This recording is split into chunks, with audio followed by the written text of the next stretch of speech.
यासीन, कसम है कुरान की जो हिकमत से भरा हुआ है। ए मोहम्मद सल्लल्लाहु अलैहि वसल्लम, बेशक तुम पैगंबर में से सीधे रास्ते पर हो। ये कुरान नाज़िल किया हुआ है ताकि तुम उन लोगों को जिनके बाप दादा को खबरदार नहीं किया गया था खबरदार कर दो कि वो गफलत में पड़े हुए हैं।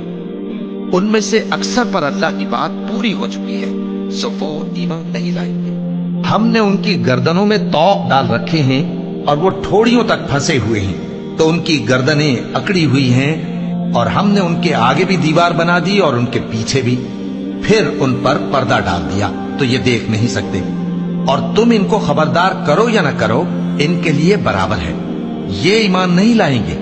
तुम तो सिर्फ उस शख्स को खबरदार कर सकते हो जो इस नसीहत यानी कुरान की पैरवी करे और रहमान से गायबाना डरे, सो उसको मगफिरत और बड़े सवाब की बिशारत सुना दो।